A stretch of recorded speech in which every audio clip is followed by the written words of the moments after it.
Vamos a compartir la palabra del Señor en, en un profundo diálogo en Lucas 10, de los versículos 25 en adelante. Ahí se habla del buen samaritano. Yo voy a centrar en esto de comprender quién es nuestro prójimo en las sociedades que vivimos. Dice la palabra del Señor en nombre del Padre, del Hijo y del Espíritu Santo. Ustedes me siguen ahí en Lucas 10, 25 en adelante.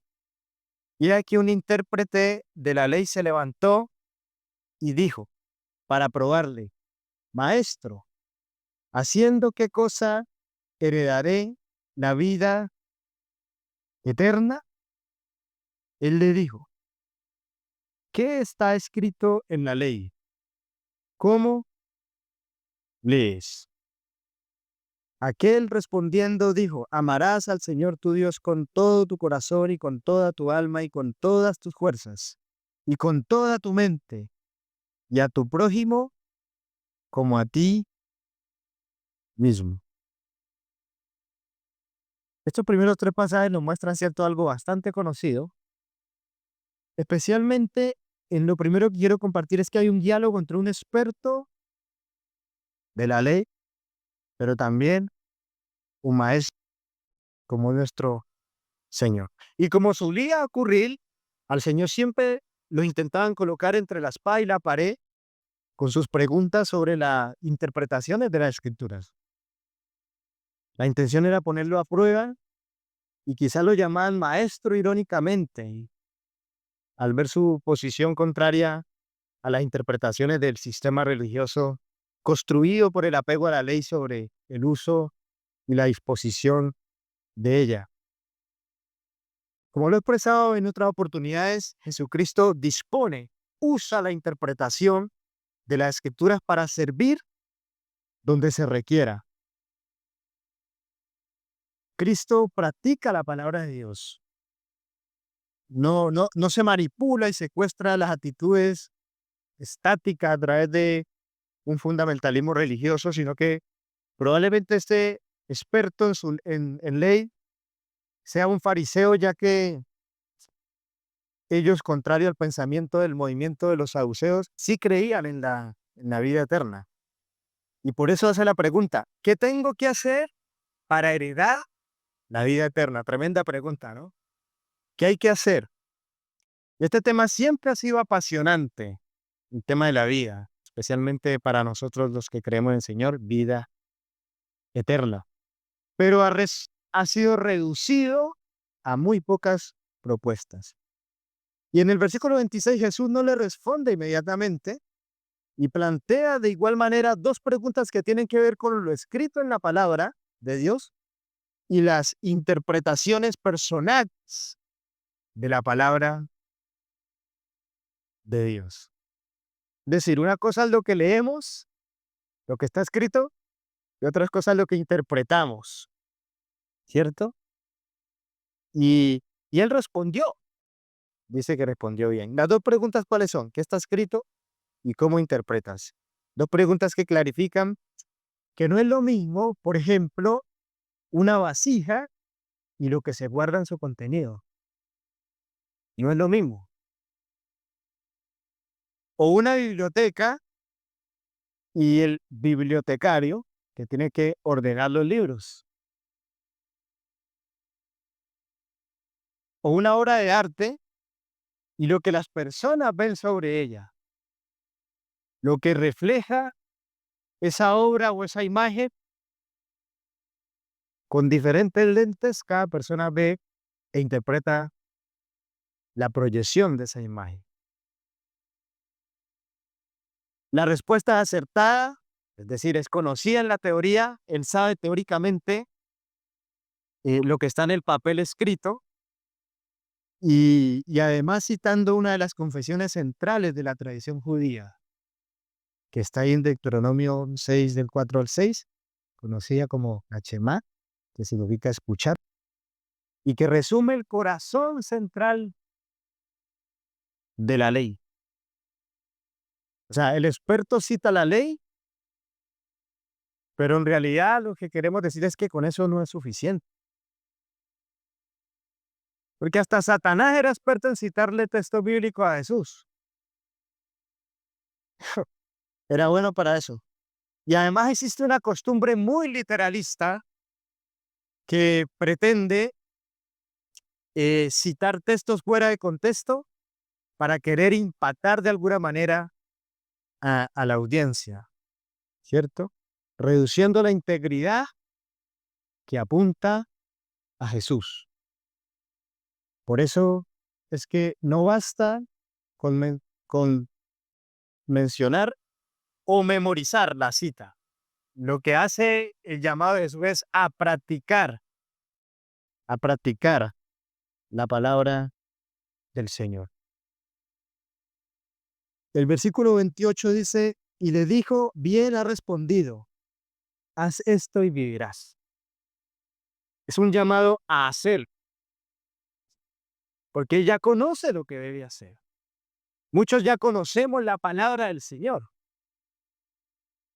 Como iglesia estamos llamados a hacerla, a vivirla, a practicarla, a llevarla a cabo, a ejecutarla, a experimentarla.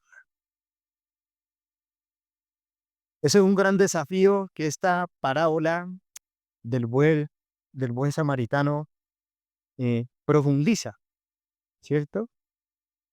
Consiste, no se trata de ser un activismo religioso, no solamente hablar, sino que hay que actuar. Esto es diciendo y haciendo. Esta es la manera como se logra la vida eterna, viviendo en Cristo, viviendo, obedeciendo al Señor, obedeciendo la palabra. El versículo 29 dice,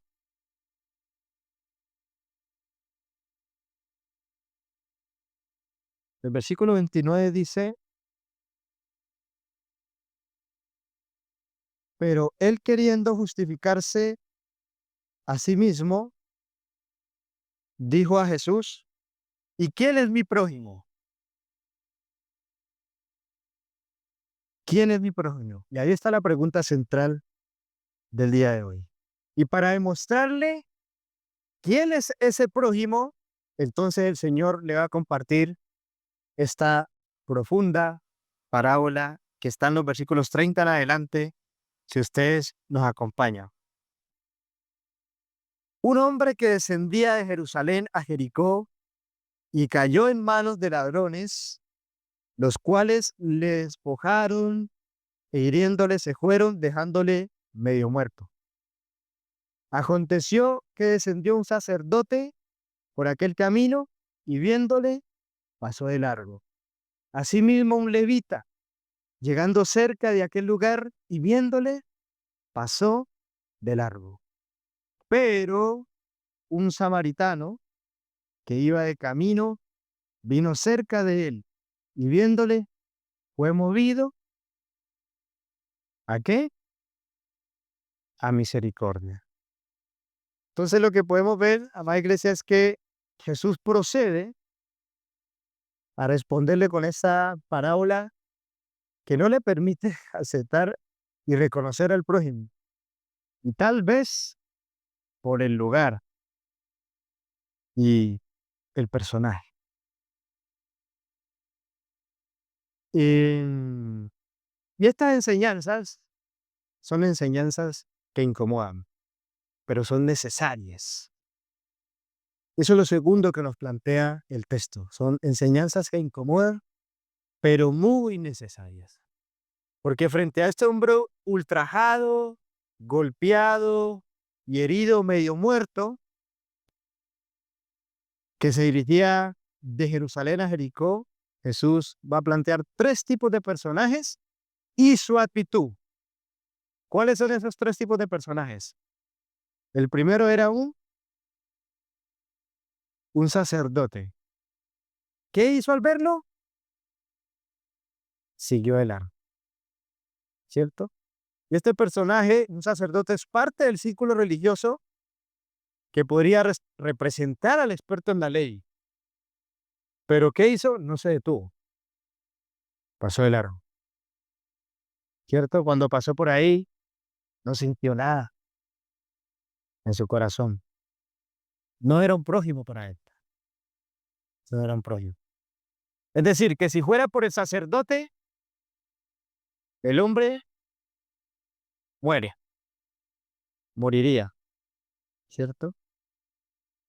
De igual manera, un levita tuvo la misma actitud indiferente. Por parte suya, el hombre quizás gritaba quejándose de sus heridas o fracturas en su cuerpo, pidiendo ayuda, pero también moriría, ¿cierto?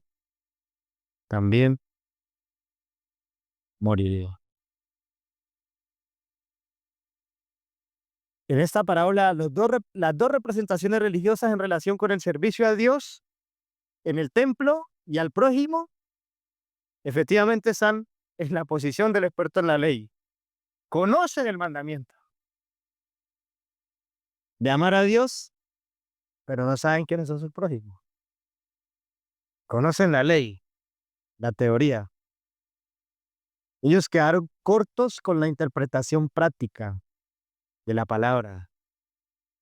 Salían y volvían al templo a cumplir con la liturgia, con sus sacrificios, y no tenían corazón, ojos y manos para vivir la fe en la realidad de su mundo.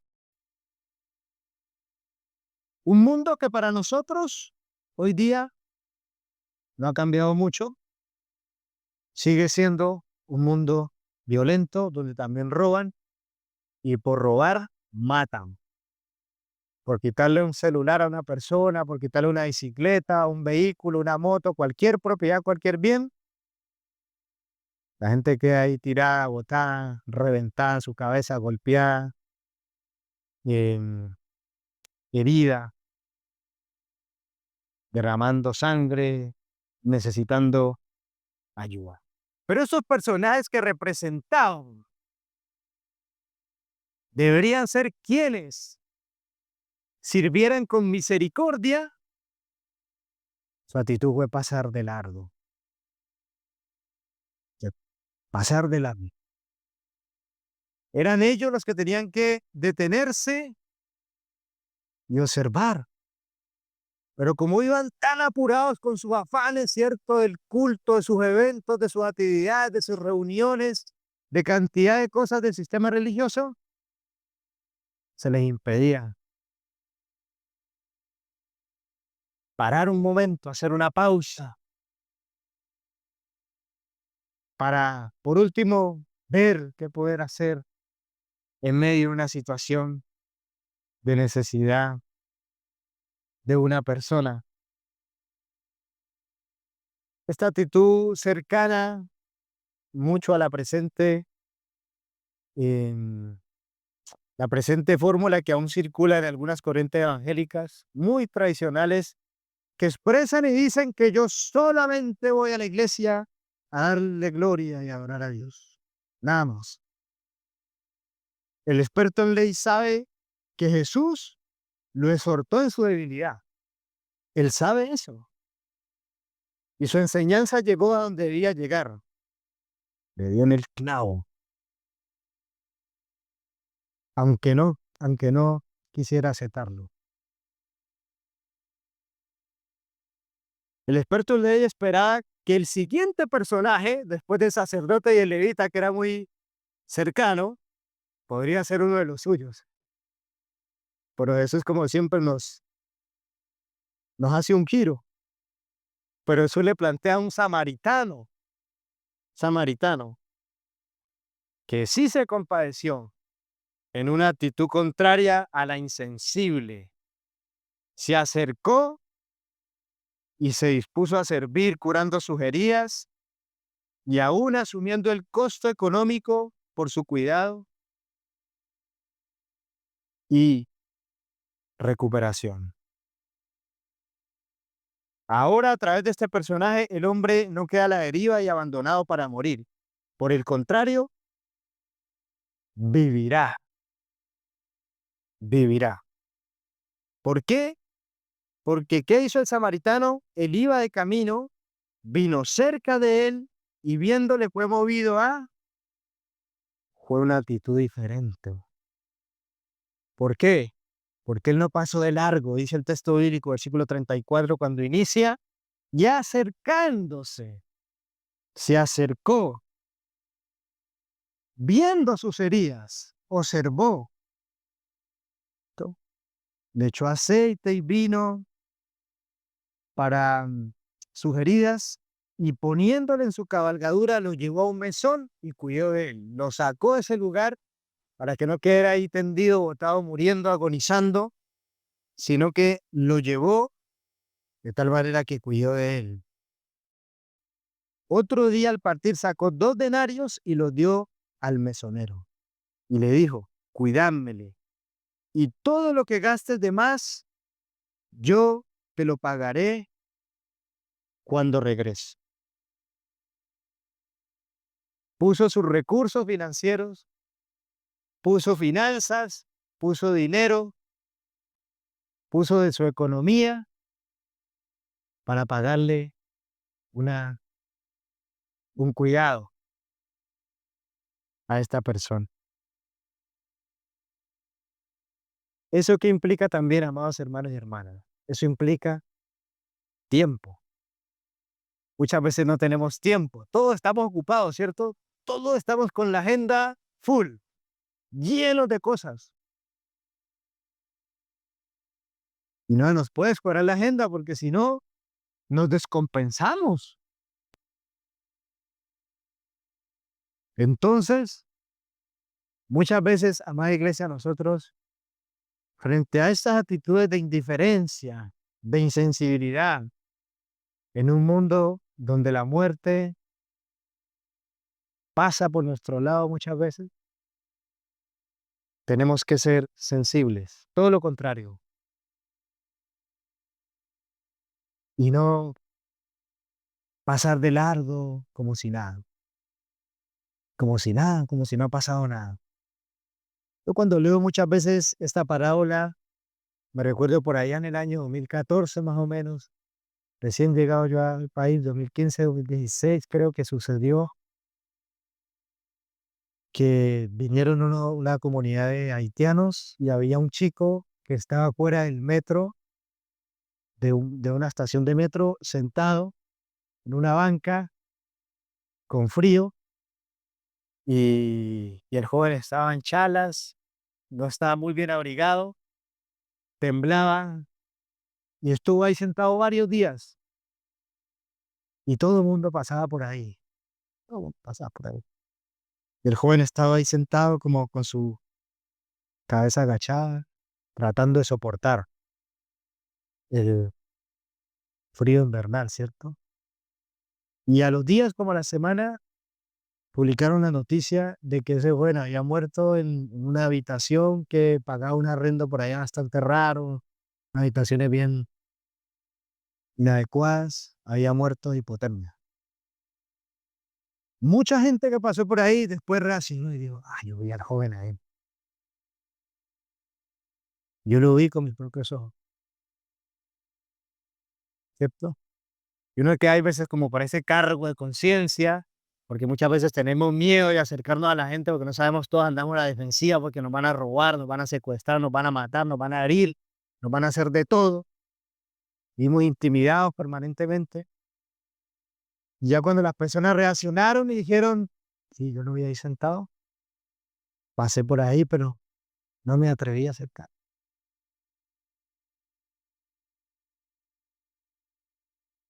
A lo mejor haber puesto un abriguito o haber orientado un lugar o haber hablado, el Señor hubiera guiado a alguna persona para que su historia hubiera sido diferente. Y muchas veces nos pasa así en nuestra sociedad, con muchas situaciones en las cuales pasamos de largo lugar, pasamos de largo. Versículo 36.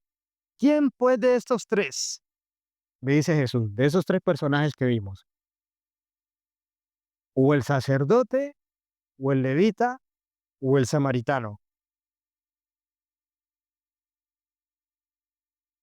¿Te parece que fue el prójimo del que cayó en manos de los ladrones?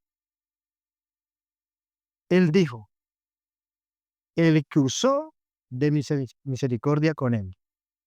Entonces Jesús le dijo, ve y haz tú lo. Al experto en ley, que la conocía, la memorizaba, la citaba permanentemente, le llama y le dice, háganlo. Esa es la obediencia al Señor, a la palabra del Señor. Entonces, ahora, tal como inició la parábola, con una pregunta, ¿cierto? Del experto en ley, Jesús también la termina preguntándole, ¿cuál de los tres personajes demostró ser prójimo del que robaron? Aunque su respuesta reconoce que fue quien se compadeció, ni se atreve a decir que es un samaritano, pero lo desafía invitándole a hacer lo mismo, que es la parte que le hace falta para completar una interpretación de conocimiento de Dios y de la ley del Señor. Es una práctica servicial impulsado por el consejo de las Escrituras. Los samaritanos en el Antiguo Testamento, Zorobabel los consideraba un pueblo mixto, impuro, entre israelitas y gentiles de origen asirio, según Esdras 4, del 1 al 10. Los samaritanos levantaron su propio templo en el monte Gerizim, en rivalidad con el de Jerusalén, generando más cisma entre ambas comunidades. Y también existió una influencia de dioses, ritos y cultos de otros países del imperio, de Hamac, Babilonia y Arabia, en Segunda de Reyes 17:24, que traían ciudadanos de esos lugares. Entonces no eran muy cercanos, ya sabemos étnicamente, no eran muy amigos, eran bastante despreciados, pero fíjate que en el Nuevo Testamento los samaritanos cuando escuchan a Jesús, responden al llamado de Jesús. Cuando vemos también a la mujer del pozo, ¿no? Que va a hacer todo Jesús a los samaritanos y ella lleva también el reconocimiento de que ha visto a un profeta y lo reconocen como el que había de venir. Los sacerdotes descendientes de Aarón, muy respetados por la élite sacerdotal, ¿cierto? Por el sistema religioso templo-centrista donde todo gira en torno al templo. Los levitas también de la tribu de Leví que se encargaban de ordenar, de dirigir, de mantener el templo. Entonces se quedó solamente la parábola con su servicio del templo, pero les faltó el servicio al prójimo, al herido, al ultrajado, al violentado, al desfavorecido, al marginado, al despreciado de la sociedad, que representa esa persona. Pero también el buen samaritano nos exhorta y nos lleva a nosotros a asumir la práctica de la fe, el servicio al prójimo, aún sin conocerlo, porque es fácil cuando nosotros hacemos una actividad, ¿cierto? Un desayuno, un cumpleaños, un almuerzo, una oncecita, y nos invitamos entre nosotros mismos, entre familia y amigos. Es muy fácil. Pero relacionarse con otros que tú no conoces no es tan sencillo. Acercarse a otros donde tu seguridad puede verse expuesta y amenazada es un desafío. Por lo tanto, estamos nosotros llamados, amada iglesia, a acercarnos a aquellos que necesitan muchas veces. el reflejo de un corazón que ama a Dios. La sensibilidad de una palabra que no es solamente teoría y conocimiento, sino que también es servicio en medio de aquellos que lo requieren. Les comparto algunas consideraciones finales. ¿Cómo interpretamos la palabra de Dios? Planteo esta pregunta. ¿Cómo interpretas la palabra de Dios? ¿Nos conformaremos con el método de citar textos bíblicos como el legalista de la parábola sin practicarlos? Segunda pregunta. ¿Quién es nuestro prójimo entonces? Después de haber recordado esta profunda parábola del buen samaritano. Bueno, según Jesús, podría ser cualquier persona desconocida, que aunque no sea conocido miembro de nuestra iglesia, necesite ayuda. Podría ser un extranjero o alguien que no conozca a Cristo, de cualquier expresión de nuestra actual sociedad. Para heredar la vida eterna debemos sensibilizarnos también en nuestros corazones y rechazar la indiferencia que ignora las oportunidades para servir. Y esto nos ocupa en el presente de nuestras vidas, amando a Dios y a las personas. Como dijo Jesús, vamos y hagamos lo mismo que el samaritano despreciado y odiado hizo. Compadecernos y sirviendo a Dios en medio de las realidades de este mundo. No basta con decir, la Biblia dice, la vida eterna también será amando a Dios y a las personas, viviendo y practicando la palabra del Señor. Cristo es el dador de la vida eterna. Jesús es el camino, la verdad y la vida. Y Él nos llama, así como nos amó a nosotros y dio su vida por nosotros, también a amar a quienes necesitan del amor de Dios. Amén. Oremos. Señor, te damos gracias en esta hora por tu iglesia aquí reunida. Padre bendito, tú eres bueno, fiel y tu misericordia para siempre. La vivimos y la experimentamos día a día. Pero también rogamos que como iglesia podamos servir y poner a disposición la gracia y la misericordia, compartiéndola en el presente, en nuestro mundo actual, sin miedo, sin temor y sin tener ningún tipo de vergüenza. Señor, rogamos porque cada hermano y hermana que está aquí presente en estos días, al encontrarse con muchas personas, nos podamos ver como nuestros prójimos, podamos servir con amor, sin condiciones, podamos, Padre Celestial, reflejar realmente que conocemos a Dios y le servimos a través de una práctica y experiencia de la fe. Señor, perdona la insensibilidad, la indiferencia, Señor, el pasar de largo muchas veces frente a muchas situaciones. Ayúdanos, Señor, a detenernos para que el consejo de tu palabra sea aplicado en cualquier circunstancia que se nos presente en estos tiempos que vivimos hoy. Muchas gracias te damos por cada hermano y hermana que tiene ese corazón sensible para amar y que sirve a las personas sin ningún tipo de interés, más que obedecerte a ti, un Dios que perdona, que ama, que restaura y que levanta a aquellos caídos para volver a darte a ti la gloria, la honra, la alabanza y la oración en todo tiempo y en todo momento. Muchas gracias te damos en el nombre y en los méritos de nuestro Señor y Salvador Jesucristo. Amén. Y amén.